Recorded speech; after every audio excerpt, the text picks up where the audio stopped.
How'd we get here? Flown into the heart of the Brooks Range, exploring the wilderness of America's most isolated national parks. Barely seen any trace of the outside world for over a week, and battling mosquitoes and dealing with the weather.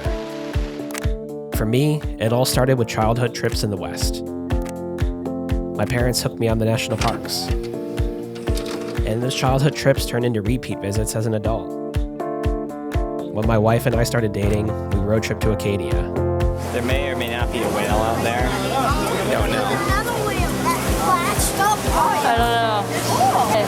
Yeah, there's 2 of them. Yeah.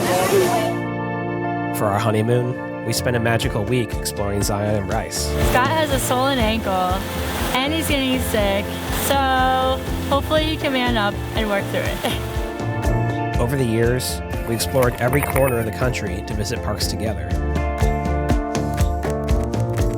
And I took solo trips to see a few more.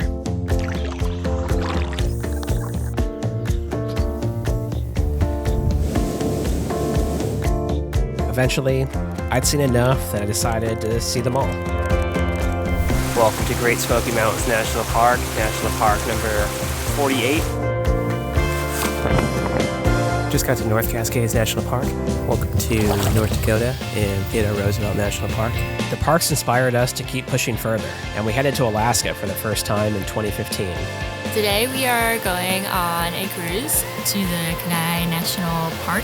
And that pushed us all the way up into the Arctic. Flying over the Brooks Range only inspired us to return. We knew we had to get a closer view of this landscape. So last night was really interesting. We met our guides and all the people on the group with us. They all seemed really cool. And we did a little orientation, got our waders, and tried on extra big shoes to fit over the waders. And then they did a gear check. And basically, I asked them if we overpacked, and they didn't really give us an answer, but they gave us a really big dry bag to put all of our clothes in. And that was basically the answer, because you had to fit all of your stuff into this one bag. So we had our stuff all out on the beds for inspection, and then we were able to put all of them into our bags. But it was a struggle, let me tell you. Scott was definitely, I think, feeling the crunch. So, as you can see, Lots and lots of gear. After months of planning and testing gear, we headed for the airport to finally start our trip to the Arctic. We loaded our bags on the pallets, weighed ourselves, and waited to board a small plane headed for Bettles, a gateway town just north of the Arctic Circle. We're on the plane! We made it! The hazy skies clouded our view as we took off from Fairbanks. But they began to clear as we crossed over the Yukon River. And pretty soon, the landscape became much wilder. welcome to Bettles, Alaska. We are, stage 1 of the trip up here is done, and now we have a float plane ride, but we're gonna go and eat lunch, and I think we're going to the ranger station first.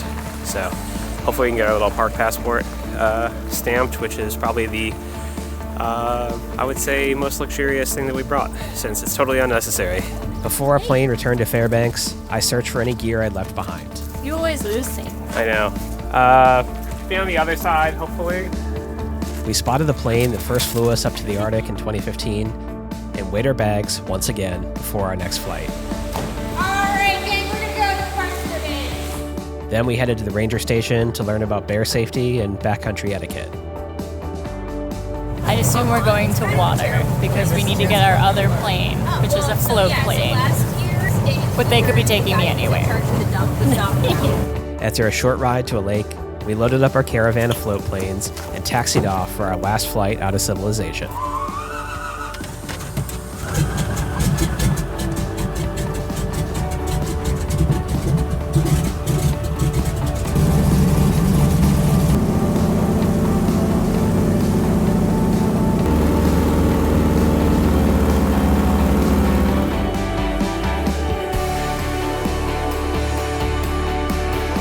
All of my hopes to get closer to gates of the Arctic and the Brooks Range came true as we flew through the Arrogage Peaks, admiring their granite spires up close.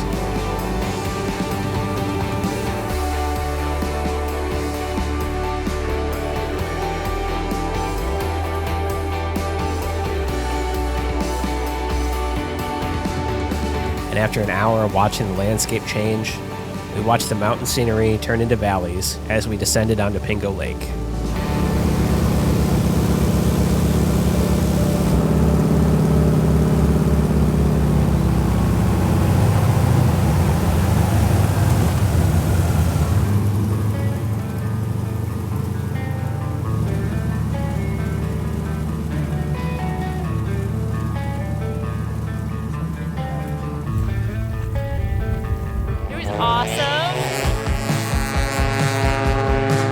Our flight was good. My ears are still like recovering, I think, from the really loud noise. But I sat in the front seat and he told me how to put the window down so I could take pictures without going through the glass. And then we went by these really insane peaks where you looked straight out and the rocks were right next to the plane. It was so cool. We watched as the pilots pushed off from the crumbling banks of the lake.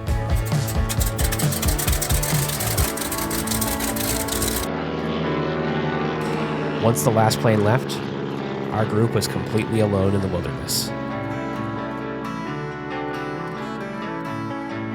Our first task was moving our gear from the lake to a campsite on the edge of the river a half-mile away. Every year they come here to Pingo Lake to walk through the river. There's no easy way to visit gates of the Arctic National Park, but that's the point.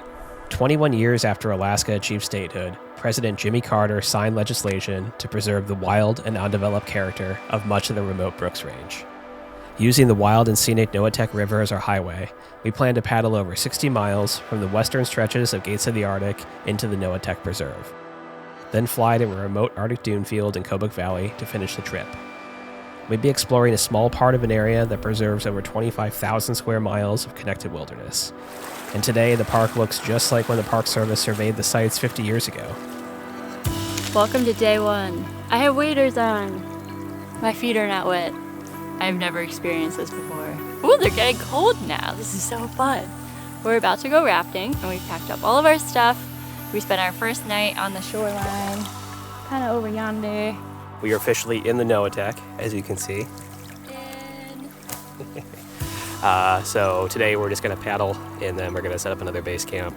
And then I'm not sure when we have a day of day hiking. I think it depends on what the weather is going to look like.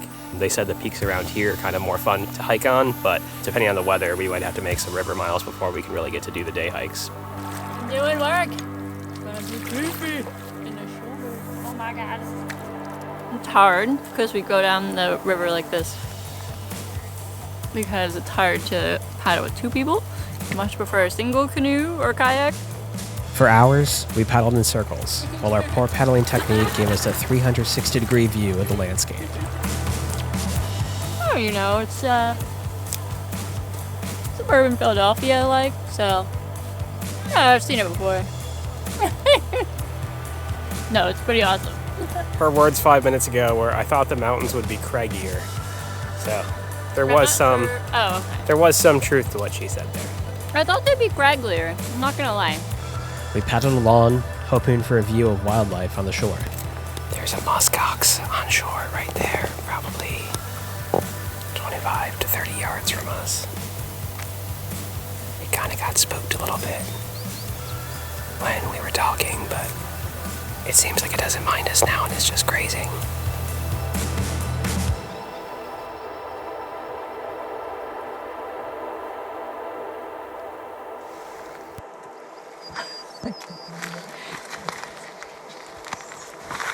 Let's go just these all very and we'll talk there about this.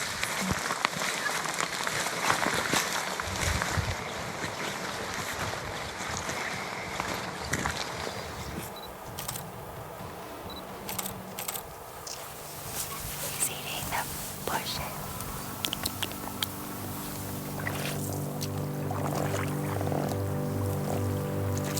Woo, good job. Oh, what's the ball on the end of that? It's a microphone. Oh, am I getting recorded right now? Yeah. Do do do do do do do do do do do do do do.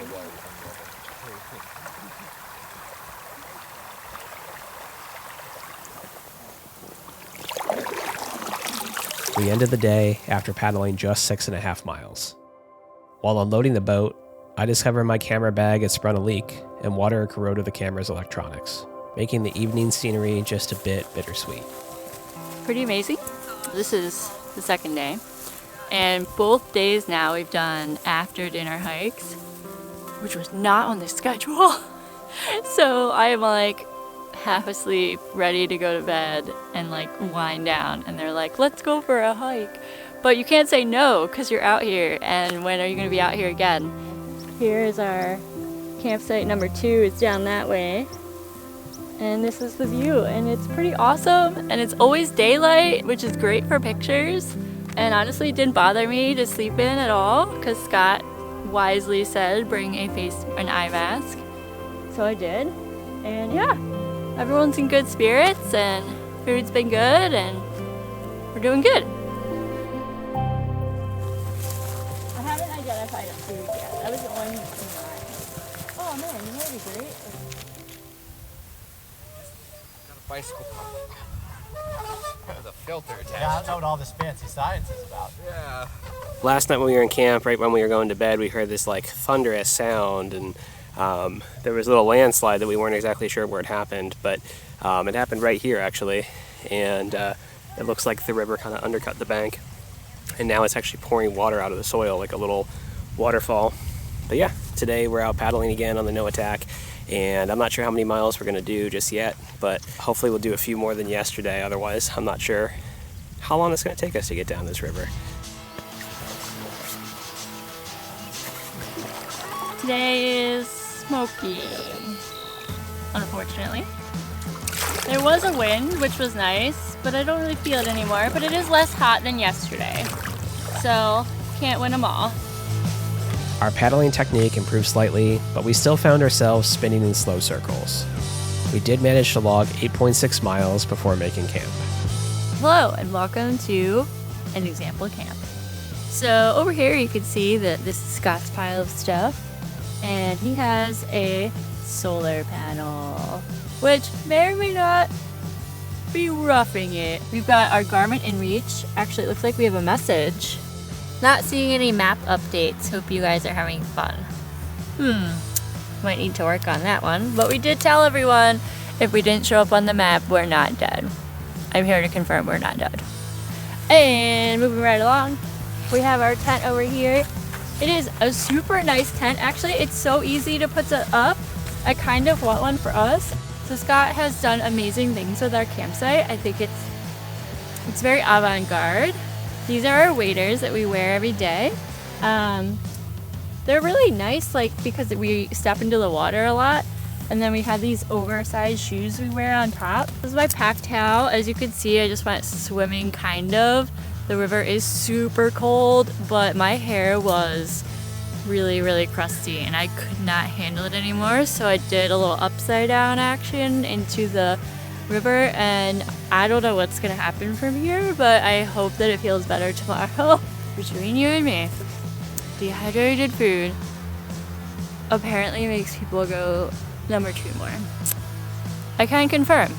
But our lovely guides, Kira and Rebecca, dig us a little trench every campsite, and we are instructed to take the next spot in the line of holes. And then you do your business, and then if you use paper, you light it on fire in the pit, and then you put the soil back on top. Then you stamp it down and make sure you're not starting a forest fire. And then you use hand sanitizer, and you have to bring bear spray because you could die while you're pooping. It's amazing. 10 out of 10.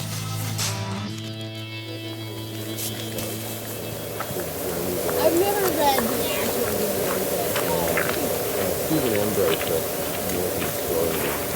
We woke up early and packed up camp before breakfast. Our guides always had coffee brewing first thing in the morning. Oh boy, You can put hot chocolate breakfast time. Steel-cut oats and blueberries.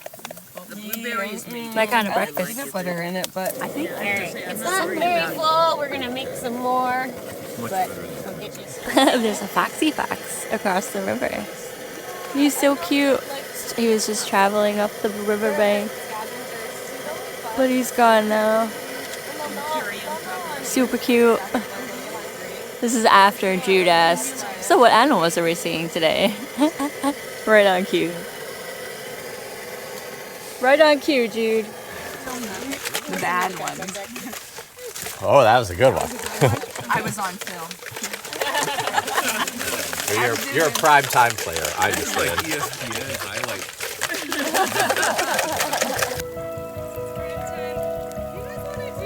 We are almost ready to launch on our 4th day, which means it's a new underwear day.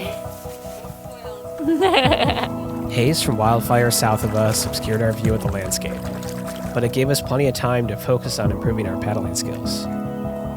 It also made us concentrate on activity closer to the shore.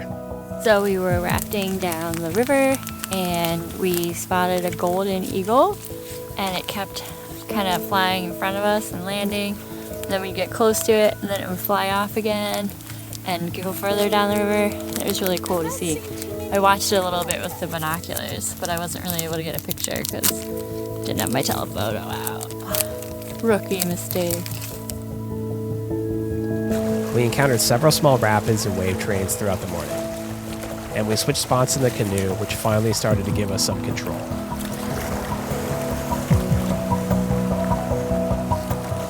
And then we were coming around another turn, and there was this big black wolf that was on the shore. But basically, as soon as it saw and heard us, it took off back into the brush. But only a few of us got to see it, but it was amazing.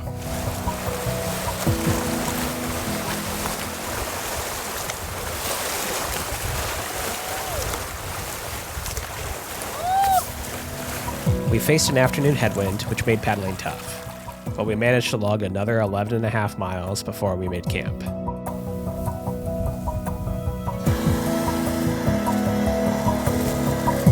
After dinner, we walked around camp and spotted fox, wolf, lynx, and muskox tracks. Camp was tranquil, utterly silent except for the sound of the river babbling nearby and mosquitoes buzzing everywhere. We packed our boat different and I'm so much more experienced. Whoa, yeah, crush it. We're like getting better. What day are we on? Sunday. It's Sunday. And we just slammed 4.6 miles on the river in our first hour, which is only 2 miles less than our first day. So I'd say we're getting a lot better. We're going straight. Scott's in the back now as of yesterday. I think he's doing a lot more work than he's saying, but we're getting there a lot faster, which is nice. It's still hazy, but we're making the best of it. Our relative ease in paddling started to make the trip a lot more fun. Reel it in, reel it in, reel it in, reel it in, reel it in. And even though the landscape was mostly hidden, we could tell magic was waiting behind the haze whenever it decided to open up. By 4 p.m., we had paddled over 15 miles and stopped to set up camp. We dried our wet clothes on bushes and headed to the river for a quick soak.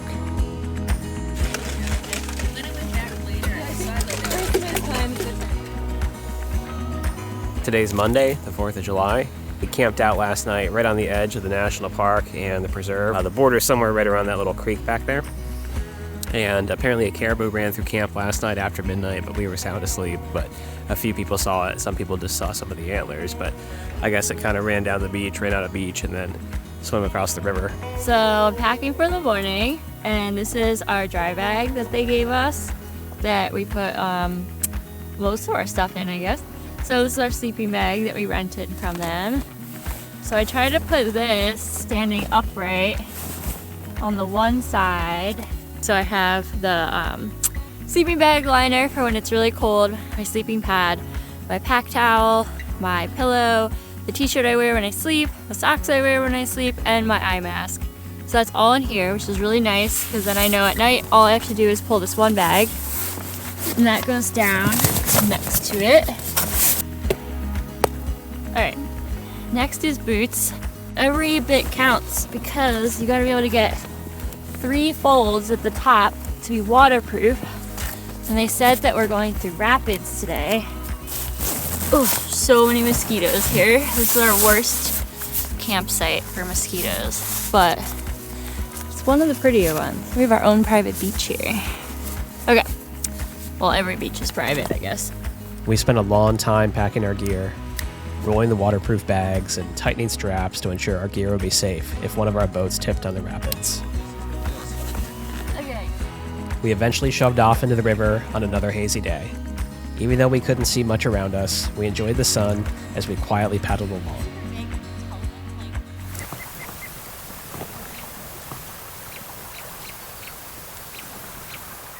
What kind of wildlife did you see today? Oh, I saw an Arctic ground squirrel, which looks a lot like a prairie dog, which I was really excited about because prairie dogs are like freaking adorable. So now we have stopped to get a safety talk because apparently we're about to go over some rapids that they need to tell us about and prepare us.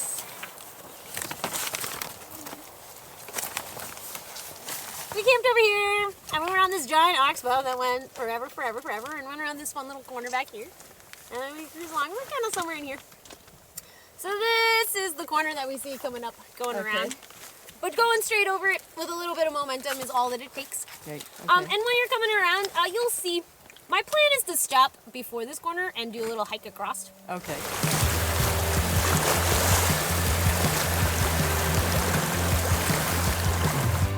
We stopped and walked downriver to survey the obstacles. The guides pointed out a path to take to avoid getting sucked into the canyon wall.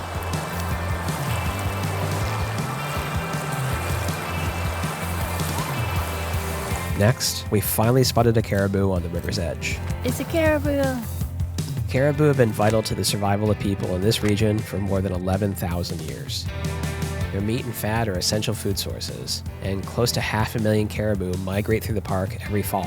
What sound spooks one of those? Like a caribou. First rain of the trip just started, so hopefully it won't last long. But there's pretty dark clouds all around us. There's a really cool beam of light coming through them as well. We just paddled through some rapids, and we just saw a caribou right before we stopped for lunch. And I think we got a couple more hours of paddling left today. Borderline miserable. I'm not like in 40 degrees. That would be extra miserable. It's thundering. It's raining. We'll be sacrificing.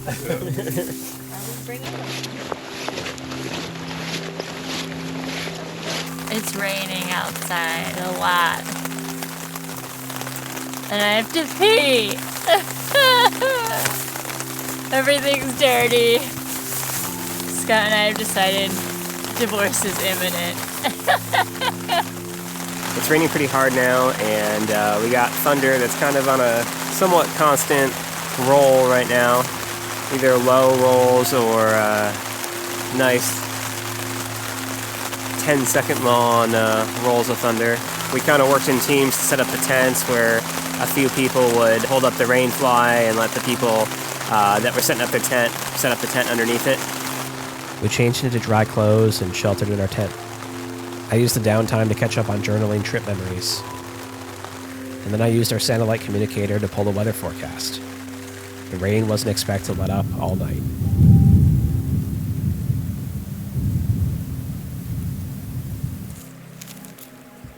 The next morning, we headed out for a hike.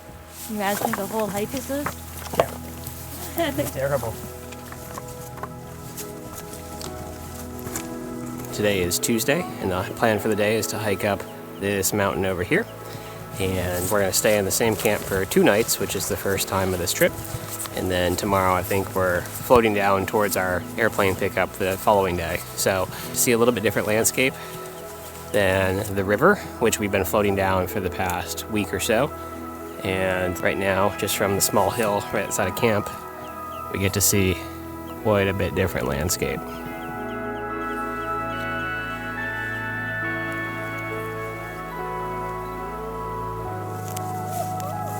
I love the ground cover and all the plants, and there's no paths, so you can just do whatever you want. It's pretty awesome.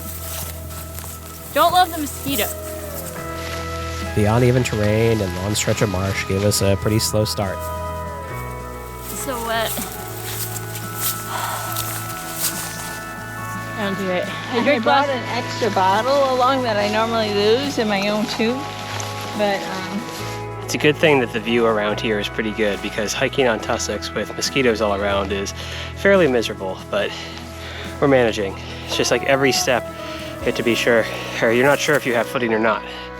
we're going a whopping 1 mile per hour because we have gone 2.18 miles, and that's what my Garmin says.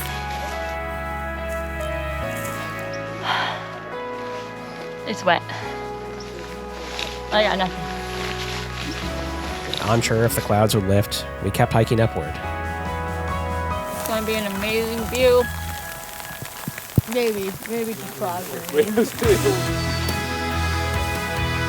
But I'm just saying. Oh, that's all light touches. It's a mosquito habitat.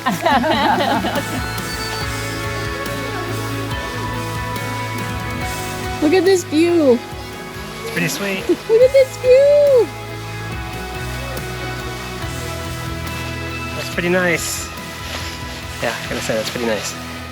It's amazing. Tussock still sucks, but that's pretty nice. Yeah. When the clouds broke, they revealed a vibrant landscape. Several lakes, a meandering creek, and the Noatak River as it staked its way through the valley. This is so exciting. Have we seen those flowers before? Even as the clouds rolled back in, we stopped to enjoy every vibrant bit of ground cover that we passed.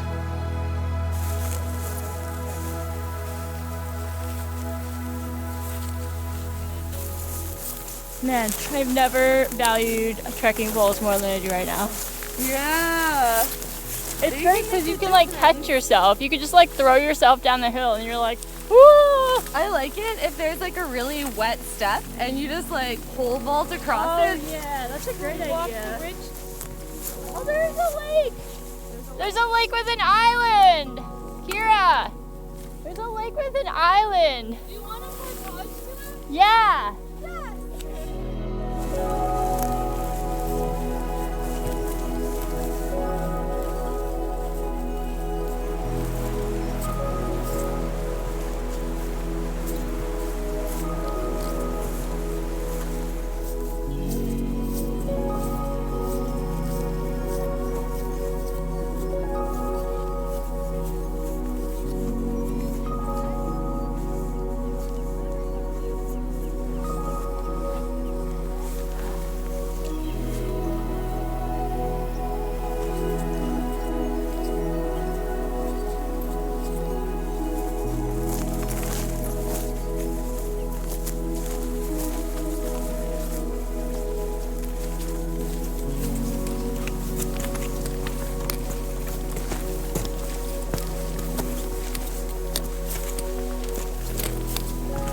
Today we hiked not quite to the top of that thing, but to the little nub on the side of that hill. And then we came back and took a much needed river bath. And right now all of our laundry is kind of hanging out. So we're hoping that the dark clouds that are behind us here are not coming in our way and aren't going to deliver any more rain. I think we saw our fair share last night, so hopefully we're done with that. But we'll see what weather has and what nature has in store for us on the weather, I guess. The mosquitoes are really bad here, so hopefully that's torture enough. And also, this campsite has a pretty cool feature, and that there's an active landslide that's happening right over there constantly. So there's now like a river of mud that's coming down, and then basically every minute there's a good bunch of rocks that'll fall. And the cool thing is it echoes all around this campsite and all around the hills around here. So it always sounds like something's kind of just coming up behind you. The sun poked out to dry us after we bathed in the river. And no matter how long it might last, we were in good spirits, having seen the best scenery that the Arctic offered us throughout the trip. The rain got rid of the hazy skies and revealed the mountains that we'd been missing in the distance. This campsite was a hard one to leave, but our toilet trench had attracted a curious fox who let us know that it was time to get going. Calm water and sunny skies made paddling easy. Our next campsite was 11 miles downriver, and it would be our last along the Noatak. Tomorrow, we'd be picked up by a bush pilot and flown to Kobuk Valley. But the mountains begged us to stay, almost apologizing for being so distant for much of our time on the river. Is that what we've been missing the last 4 days? Oh, variations of it, yeah. How's the last day of paddling? It's good. I don't have anything else to say.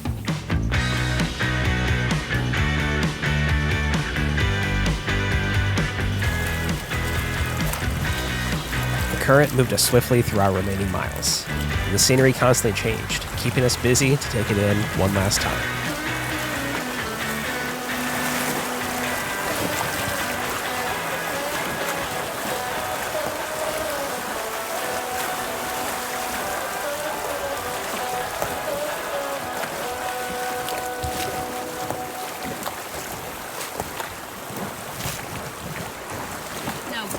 Can you eat any fern? I've always wanted to collect them, but I didn't know which ones were edible. I've always eaten every fern that I've really? seen. Okay. 11 miles passed in no time, and just after lunch, our guides gave us the hand signal to head for the shore one last time. Ready out. Yeah, she did her hand thing. Oh my goodness. We're gonna hit. Road collisions. That's good. Okay. We did a whole part of the river. Yeah, it kind of drops off to get off on the base side. Okay. One last time. Downstream from your boat, is that okay? You can be downstream of my boat, yeah, that's okay. Land. Land ho! It's our last paddle.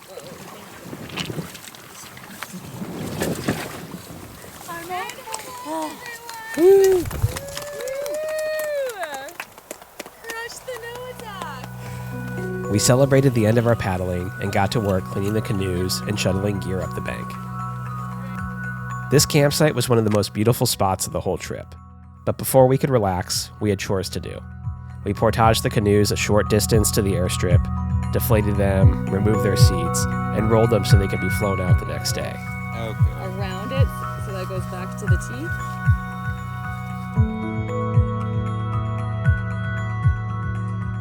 A squishy Baby Bell cheese. It's over a week old and not refrigerated. No, apparently this is okay. As is this, which clearly says on the back of the package to keep refrigerated. Oh. What's the worst that could happen? What's the worst that could happen?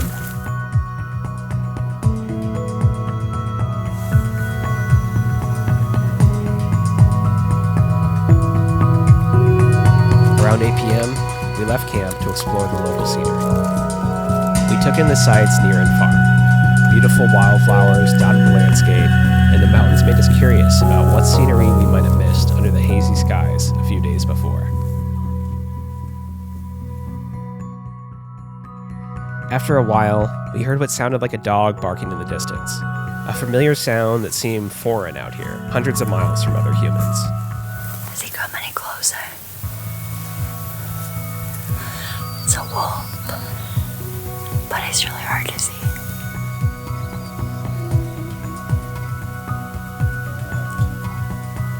There's a wolf behind us.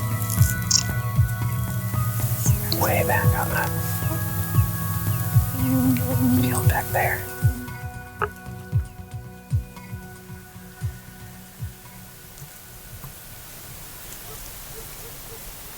It didn't take us long to realize why the wolf was vocalizing as two pups stumbled out of the brush in front of us. We saw a wolf, and then we saw two puppies, and they were so cute. The wolf is like a grayish white, and the pup, one was black and one was brown. And then we got the heck out of there. We headed toward a hill, hoping to get another view of the wolves, but the marsh turned into calf-deep water, and we returned to camp. I think my real reflection from my time in Gates of the Arctic and the Noatak Preserve is that it's just really, really quiet up here. The only noise we ever heard was the noise of our own group, the very, very occasional plane passing by. we saw 2 other human beings outside of our group, and they didn't even really seem to want to see us. They didn't seem very friendly. They didn't even wave. I mean, there was one night where it was so quiet because we were camped, just beyond a little bit of a break between us and the river. And just that little bit of insulation of soil really cut down the river noise to the point where it was almost completely silent in a way that, you never get at home. There's always a car horn or a plane or a train or something, and people noise, and up here there's nothing. There's no people. So I think the quiet is definitely the thing I'll take away the most. That night we saw the closest to sunset that we get under the midnight sun. We're just having a really quiet morning in camp. Everything's all packed up and ready to go, and I think I heard that the latest update is the plane's coming around 11. So we should be out of here in 45 minutes or so.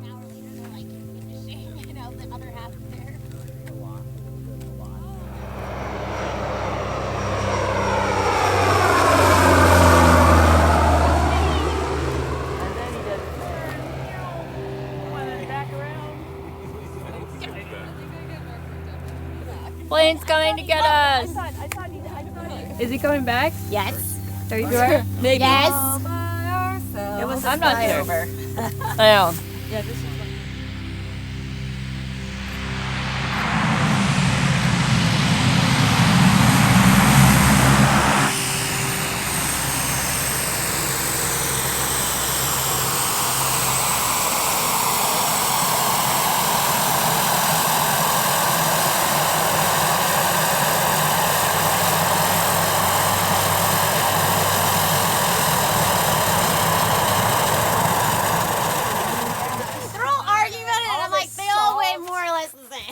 I think we've actually lost weight this week. So. Yeah, I know. And I'm sure it's all water weight. I get my fish scale out and hang you all my Yeah, there you go.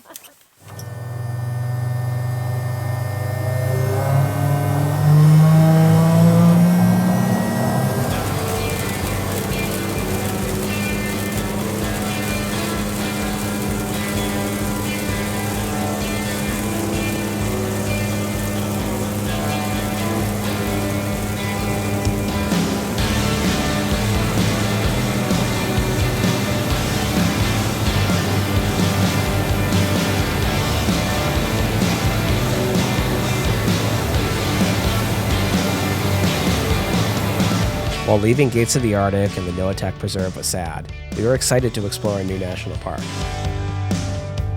The flight to Kobuk Valley took about 40 minutes.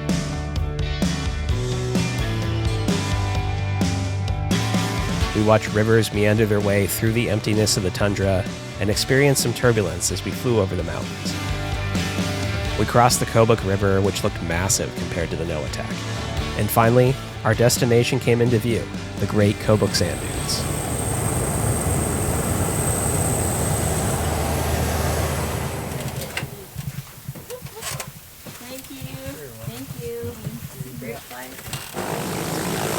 The plane was only big enough to transport half the group and gear at a time, and we had flown out with the first half, so we watched the plane take off from its makeshift runway to retrieve the rest of our crew.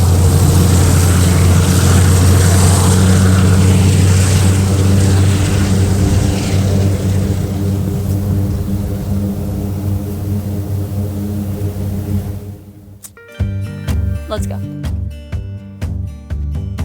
We looked for level ground where the sand gave way to the boreal forest and set up our tent in case dark clouds turned into rain. Made it to Kobuk Valley National Park. The bugs here are no joke. They are everywhere, all the time. I'm swarmed by like 100 of them right now. I put on sunscreen and I'm pretty sure I smeared in like 8 of them. It's insane. Rain drizzled on us as we relaxed, waiting for the others to arrive. 90 minutes later, we helped the group unload their gear and watched the plane as it left us alone once again.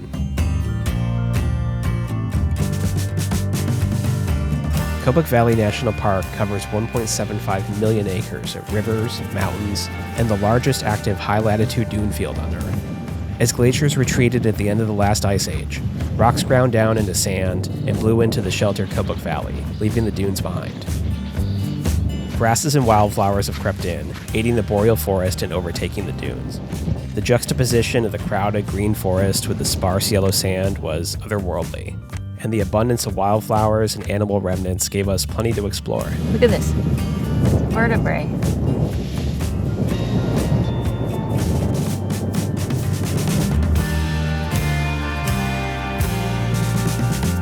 The dark clouds eventually opened up, dousing us with rain.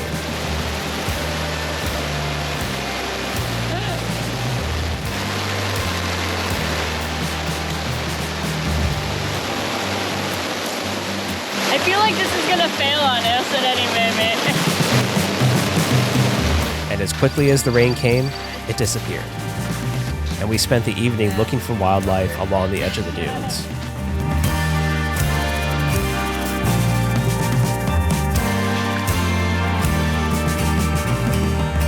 I enjoyed that immensely.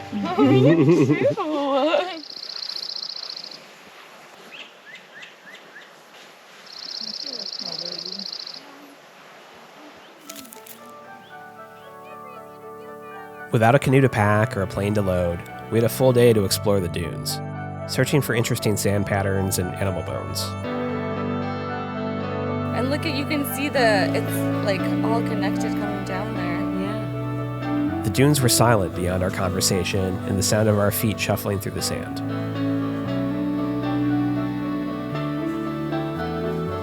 Today's our last full day of the trip, and we are hiking around the dunes at Kobuk Valley National Park. And right now we're just kind of looking out for wildlife, but don't see any. Nothing. We admired relics of people who explored the dunes before us, but mostly, we just enjoyed the beauty and isolation of the dunes and the forest. Thanks to its location deep within northern Alaska, Kobuk Valley looks the same today as when it was surveyed for a park designation 50 years ago. There aren't many places left on Earth to experience the natural world as undisturbed wilderness. To see landscapes that remain the same as visitors saw them 50 years ago, and are virtually unchanged throughout history, apart from the effect of natural forces. Rivers that continue to run wild, protecting the habitat of fish and wildlife. Places where isolation is celebrated, and it's possible to go days without hearing any human-caused sound. Ecosystems that are left intact, where animals and plants can thrive without the disturbance of development or the quest for resources. Even though these places are far away, hard to get to, and barely visited, the pristine wilderness that they protect is essential. They gave us a place to explore, paddle, hike, camp, and enjoy solitude like nowhere else that we can find in the modern world.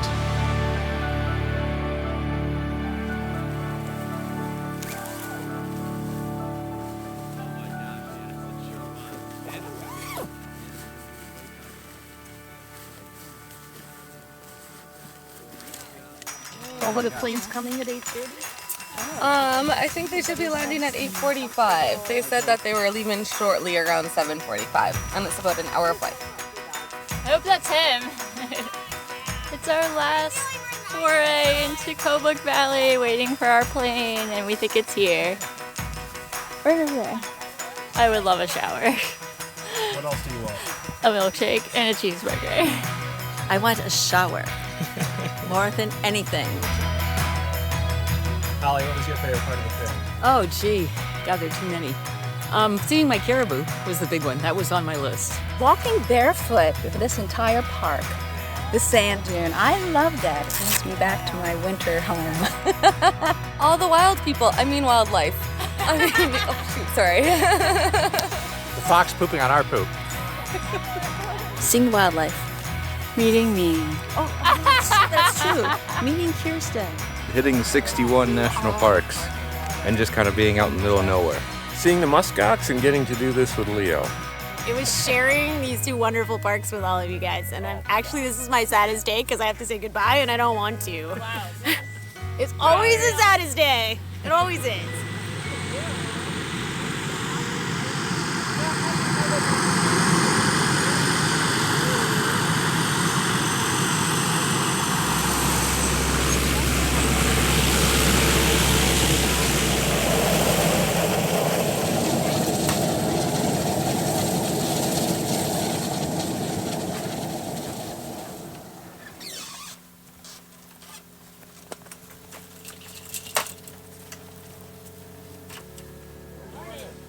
everybody.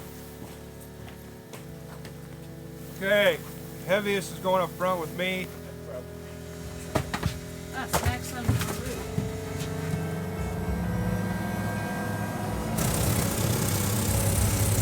As we took off, we admired how the forest was slowly conquering the dune field. We left the isolation of Kobuk Valley behind and headed to Kotzebue to start the long trip home.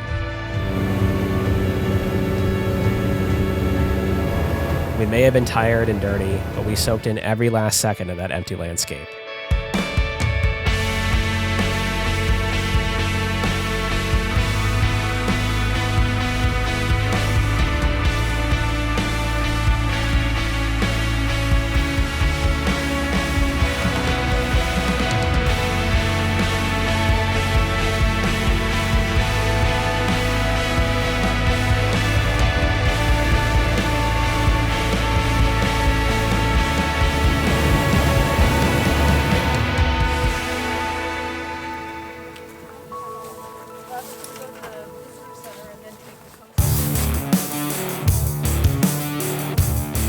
We're at a restaurant and I just ordered a cheeseburger and a chocolate milkshake and it smells so good.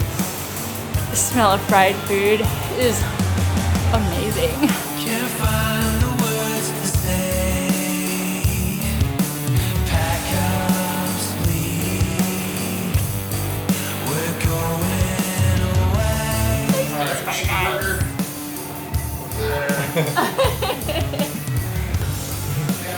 Oh.